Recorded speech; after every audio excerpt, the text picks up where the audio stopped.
The Arkham series is my favorite franchise of all time. My favorite games of all time. And with talks of continuing the universe Rocksteady built 15 years ago, yes, I know time got the best of all of us. It seems like to me now more than ever that executives at WB and DC are only hearing and seeing dollar signs when it comes to the Arkham games. And if anyone else hasn't said it yet, I'll be the first to say it. Like, the Arkham series will not be your cash cow. The sheer impact it had on not only me, but you and the people you probably watch as well will never be understood like it should be. And the fact that, honestly, the games even happened in the first place, we should cherish that fact, along with the people that popularized these characters and how they were given the opportunity to reprise their roles in this completely new format. So I'm going to repeat myself for emphasis. Again, the Arkham series will not be your cash cow. It's best to let go of what was, so we can appreciate what could be.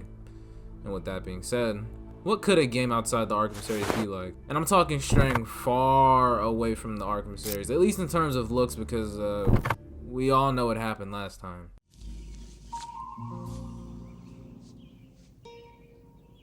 What the fuck is this piece of shit?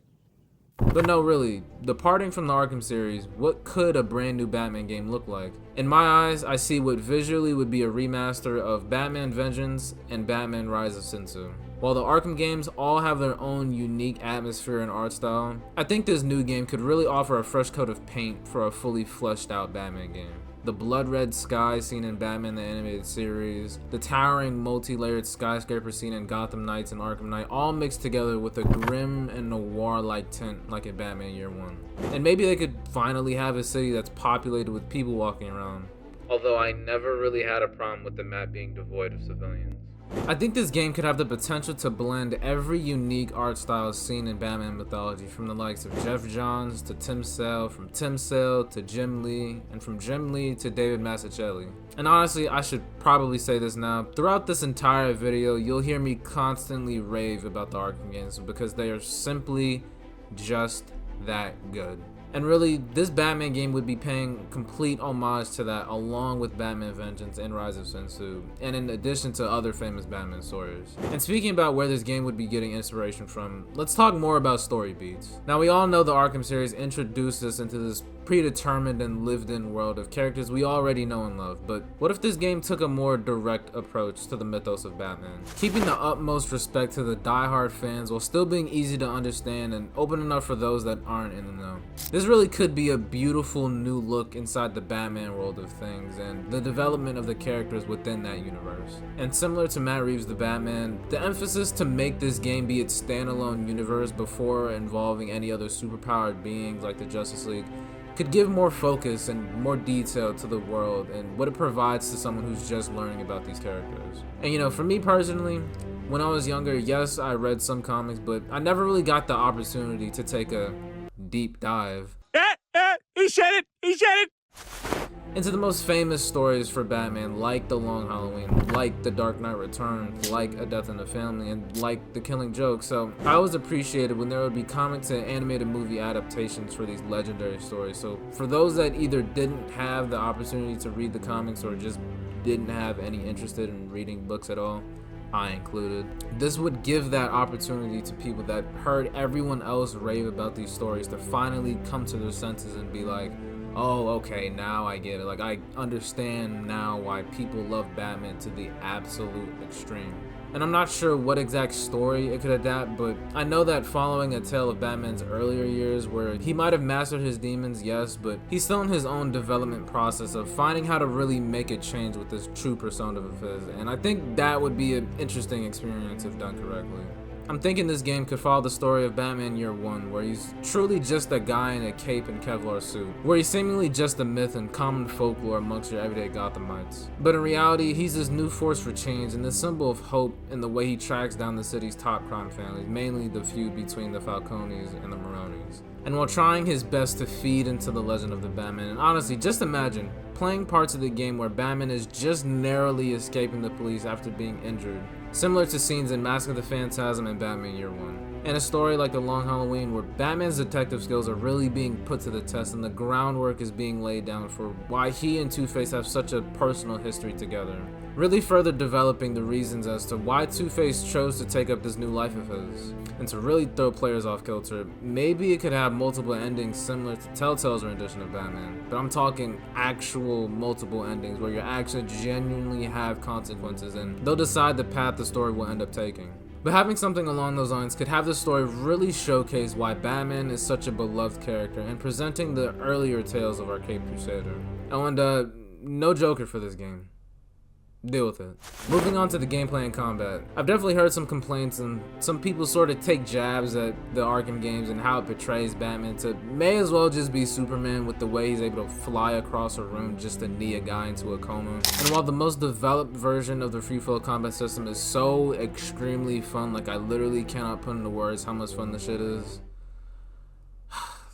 Batman is a superhero, don't forget that, but he cannot be doing all this, at least not while he's in his early years. So in this game, maybe it would really give you a challenge to master combat while being Batman in his weakest form. Getting rid of the high-tech gadget scene in Arkham Knight, I'm thinking this combat system would be more archaic, like the combat in Arkham Asylum, where his moves are more deliberate and where criminals could actually pose a very real threat to the Dark Knight, because as I said before, he is essentially just a dude in a cape and bodysuit. As far as Predator sections go, I would probably advocate for the NPCs to use their brains just a little bit more, because a lot of the time in the Arkham games, they would kind of just keep making the same mistake without learning how to avoid certain things so they don't get taken out. Now, don't get me wrong, the NPCs in Arkham Knight definitely learn from their mistakes, and honestly more than I thought they would, but I feel as though that process needs to be just a little bit quicker in order to keep the player on their toes. Whether it be forcing them to switch vantage points or forcing them to switch up their tactics. I think that the NPCs need to be just a little more aggressive and a little more alert in Predator encounters, and honestly think about it. All armed with assault rifles, if you and your buddies are getting taken out one by this thing you heard wasn't even supposed to be real, I know that you know that you'd be shitting your pants, barely knowing where to go, or honestly even considering surrender, because you know that if this creature of the night gets its hands on you, it might just be over for you. But moving on to the cast for the game, it's obvious that the more iconic voice actors for these characters wouldn't be returning, so I think it's best to look for people that truly understand these characters for who they are and really can channel their inner demons in order to portray them properly.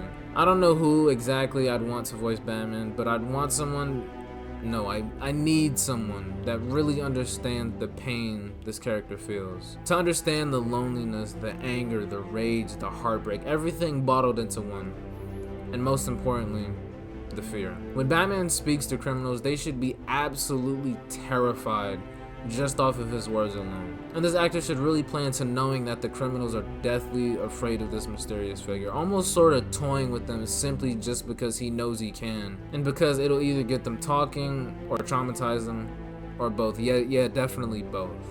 As far as the soundtrack goes, obviously we need something dark and gritty, but something that can also convey the pain and hope Batman feels all the time. And you know, a lot of the time when I'm personally feeling down or alone, and I mean like truly alone, the sort of loneliness you only feel when you know that nobody around you understands this purpose you have in life, feeling like you're the only person that's up for the task of doing the right thing and making the right choice, I just listen to this.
Literally my favorite piece of music in literally any game, and honestly one of my favorite works of music ever, because though it has no words, it makes me feel as the composer is understanding all the things that I feel, those feelings of anger, loneliness, heartbreak, but ultimately knowing that those feelings should just fuel you towards your destiny. But talking more about the music in the game, I know everyone went absolutely crazy when they heard Something in the Way for the first time. So I feel like using something in a similar genre would really just add the tastiest coat of icing on top of the cake. And personally, ever since I heard Something in the Way, it really opened my eyes for songs that use more strings and melody. So if they could use something from the album 17 or Question Mark by XXXTentacion, it would really be a great fit. And if you've heard those albums before, you know how extremely dark and tragic they are, so it would just further put you into perspective of how tragic and dark this world really is. Now, as far as the city and map design, it could take two approaches. I absolutely adored the Metroidvania style of Arkham Asylum, where you got to explore, but there would be some sections of the map that would only be explorable after you progress through the story to a certain degree. But on the flip side, we could have another huge and complex open world for us to explore, like the latter three Arkham games spoiled us with. And seeing as I enjoy both types of map design, maybe this game would start off in the Metroidvania style in a set environment, and then after a certain point of progression, it would allow you to explore the open world of Gotham City, finding out everything that there is to know about the history of the city. And I think it'd be best if there was more story to be told with just the environment alone. But now, on to my final thoughts. I think it would be cool if you had to return to the Batcave for supplies and whatnot, and if a bigger emphasis was put on the Batcave, I think that would really help sell the idea of Batman further committing to this goal of helping Gotham with all the means he can afford. This game also needs time of day changes. In my video about Arkham Knight's concept art, I was talking about how cool it would have been to have a progressive time of day, where the night would progress to sunrise after completing the story, because truthfully, it gets just a little boring when you know that the skies in Arkham Knight could look different over time, yet they don't. So I think it would only benefit this game to have a rolling time of day system, or really time of night system. Maybe a rework to the gliding system could be in order, like a real boots on the ground feeling, swinging between rooftops or even hitching a ride off helicopters or blimps. And for this last one, I just have a little selfish request. I want to see some really adult shit in this game. Like, I want it to hold absolutely nothing back from showing the player the actual travesties that happen in the city full of twisted and broken minds. I need like Last of Us type violence in this game, but obviously toned down to fit the subject matter. But I'd really want it to show the severity of how bad Gotham City has gotten, and that would only further draw the line in the sand between it and the Arkham series. And this game wouldn't be a direct copy of the series, but it would serve the purpose more as a spiritual successor and a beautiful homage to what paved the way for it to even exist. And it may not be next year, maybe not even 5 or 10 years, maybe 15, who knows. But one day, far, far in the future, we will get the one singular quintessential Batman game we've all been deserving of. Hey, hold on. Before you click off the video, I just gotta say, thank you for watching.